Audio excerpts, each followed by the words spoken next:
It to kind of run. Hey guys, welcome back to my channel. I know I've been kind of on a hiatus, but I'm back now. Today I forgot to tell you, me and my belly button are back. Cause I think there's someone out there that has a thing for my belly button, because my views tell me that when I show my belly button, more of you guys are tuned in. So here we are, me, belly button, and we're gonna teach you how to make me and my belly button. We're a duo now, guys. So me and my belly button are gonna teach you how to make macaroons. I know there's two different types of macaroons. I believe these are called French macaroons. They're the sandwich cookies with the chocolate in the middle, or sometimes there's buttercream in the middle. You can do anything you want with the middle, but today we're gonna do macaroons with ganache in the middle, chocolate ganache in the middle. And the thing about macaroons, there's not a lot of ingredients to them. They just require a lot of patience, and if you don't follow the process right, they won't get those cute little feet at the bottom. So I'm gonna show you guys how I was able to accomplish macaroons and all the little tips and tricks and things you really do have to pay attention to. And we're gonna hope and pray that they work out, because y'all are getting this content whether or not they're beautiful. So first things first, in this bowl, I already sifted together 2 cups of powdered sugar and 1.5 cups of almond flour. The finer you can buy your almond flour, the better. You don't really want gritty cookies. Yuck. So I sifted that together and I just kind of like mixed it. So that's that. In the mixer, I have 4 egg whites and they were at room temperature. So I can't stress this enough. If your egg whites aren't at room temperature, you're not gonna be successful. So let them sit out on the counter for half the day, whatever. If you're in a rush to get them done, you could get a cup of like warm-ish, not hot, warm-ish water, and put your eggs in there and just let them sit until they get to room temperature. So 4 egg whites, and then here's 1/2 cup of sugar. So we're just gonna whisk these together. We're gonna try to get them to peak, and we're gonna gradually add the sugar as we go. So once you're almost at your stiff peaks, kind of like, I don't know if you guys can see, let me squint. Kind of like this, it kind of holds, it kind of doesn't. That's when you want to add your color. So I know you guys have seen macaroons, like an array of different colors. A lot of times the colors are simply just food dye. It's not necessarily a flavor thing. Red velvet ones do exist, chocolate ones exist, coffee ones exist, and those kind of carry their own color naturally, but you can make them pink, orange, blue, whatever you want. I'm gonna do peach today because it was the first color I picked out of the color tray that I have. So we're just gonna add a touch of color to the egg whites while we let them get to this stiff peak portion. You don't have to color your macaroons, I should note that. If you don't color them, they'll just come out like a khaki off-white color. That's like the color of the almond flour. So I'm just gonna add a couple of drops of this peach color, because color does carry flavor, no matter if you use the gel or whatever the case may be. So if you want to make them red, I suggest just making red velvet ones. Bright colors, they can get tart depending on how potent you want your cookies color to be. So I just added a few drops for the sake of coloring them so they weren't ugly off-white like this. So these are pretty much at their stiff peak. Show you guys. And it's colored. So see how it just stands up on its own? That's what you want. And now, wait. The next step is we're gonna fold our dry ingredients, the almond flour and the powdered sugar, into the egg whites. I said fold. I didn't say stir, I said fold. And that's really important because we're trying to like fold the dry stuff into the egg whites to get it to be a consistency of like lava. So let's do that. You can just do a little bit at a time. Do you guys know what folding is? So you go from under, over, press down. Just keep going around like that and fold them in. Oh God, I've been doing arm workouts. And this is actually killing my arm, and it's not heavy. It's just the motion. All right.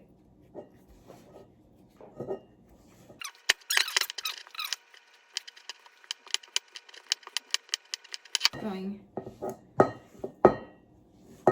You want to get it to like a lava-y consistency, and you want it to be really well incorporated. So this kind of moves like lava.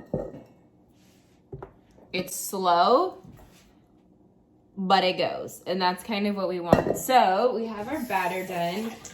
Now, the next thing we're gonna do is we're gonna pipe it onto a cookie sheet. You wanna line your cookie sheets with parchment paper, not wax paper. Parchment paper, not wax paper. Parchment paper, not wax paper.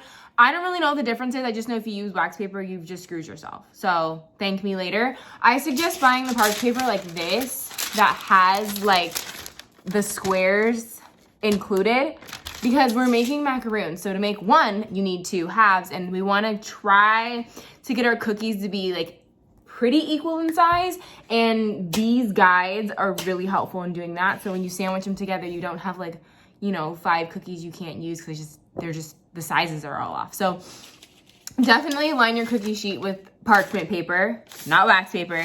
And if you can, I would use the parchment paper that has the grid lines on there. It'll make your life easier.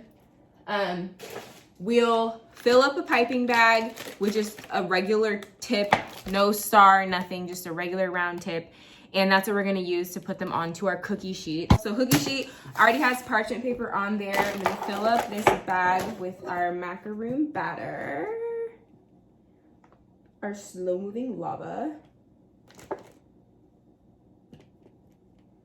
the Land Before Time. I don't know why that always came into my head.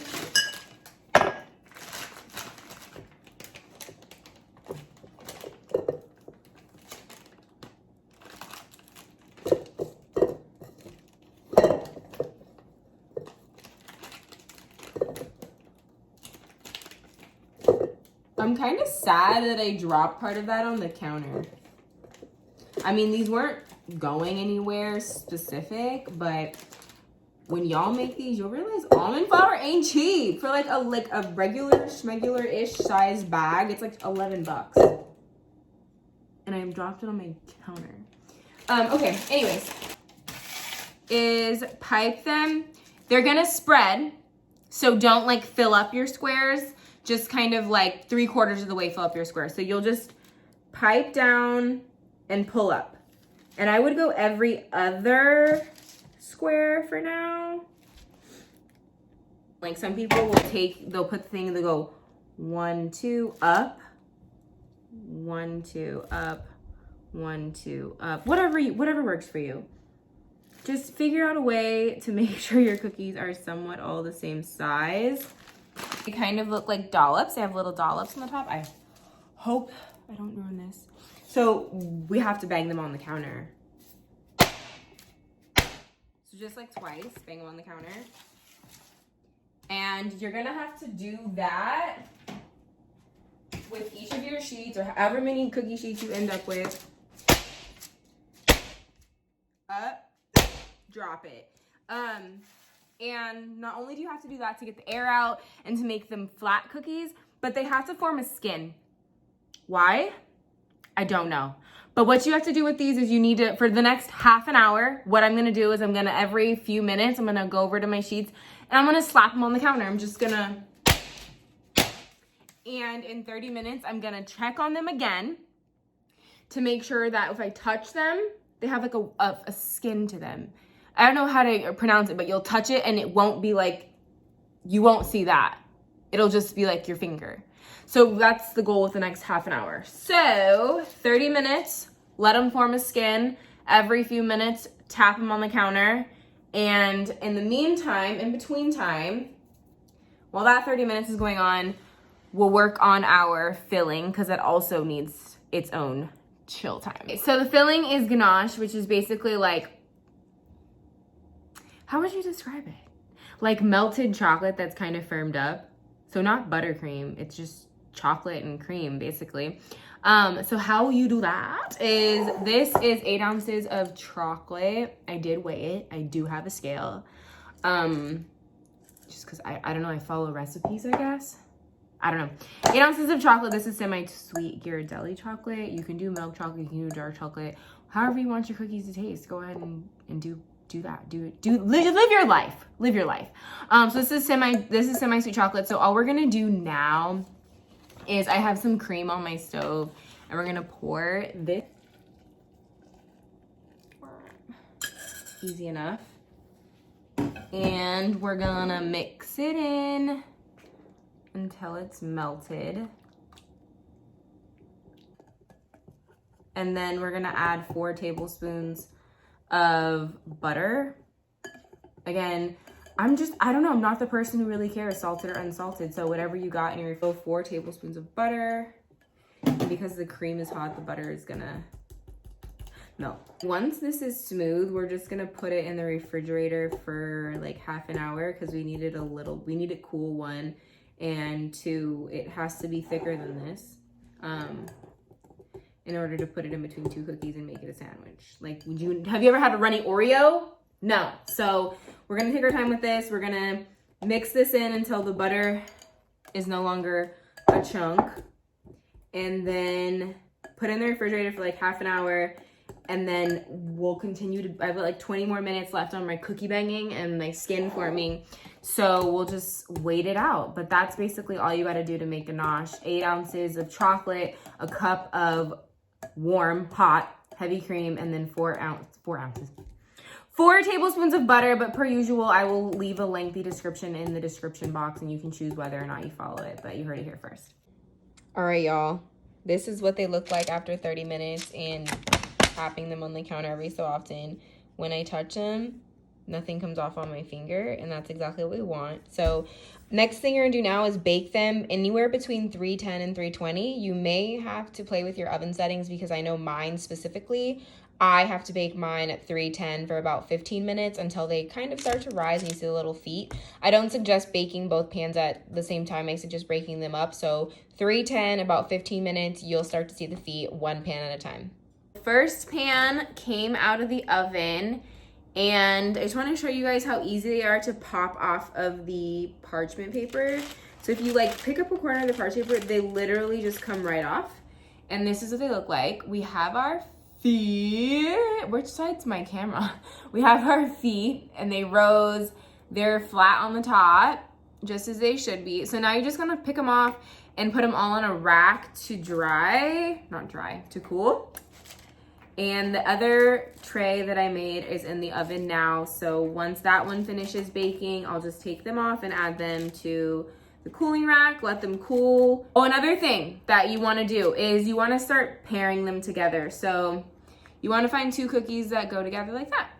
So if they're the same size, and start putting them next to each other and start making your matches before we fill them up, because you'll wanna know what you're gonna sandwich them with when you're done. Both the pans of cookies are done. I matched them up to be homies. So I have a top and a bottom for each one. And this is what happened to our ganache when we refrigerated it. It turned into like thick icing. Is it icing?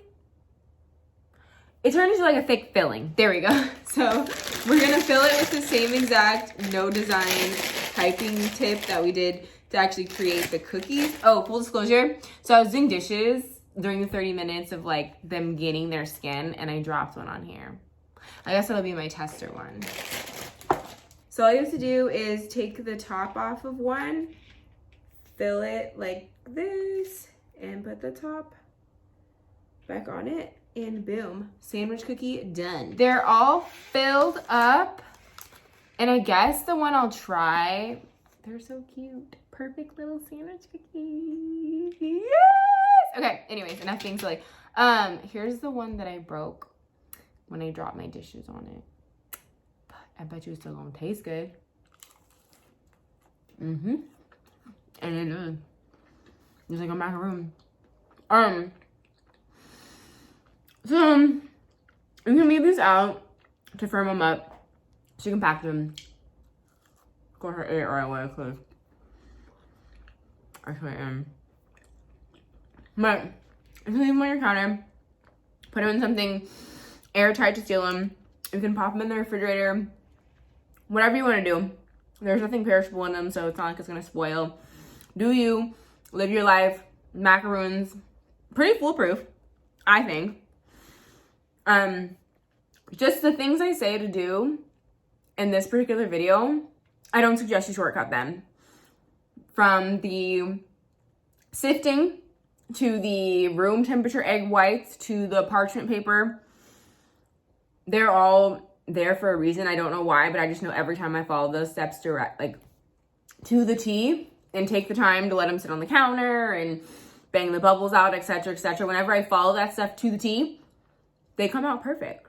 So good luck. If you make them, leave me a comment and let me know. But yeah, if you've watched the video to this point, if y'all don't hit subscribe, go ahead and like the video, because obviously you do.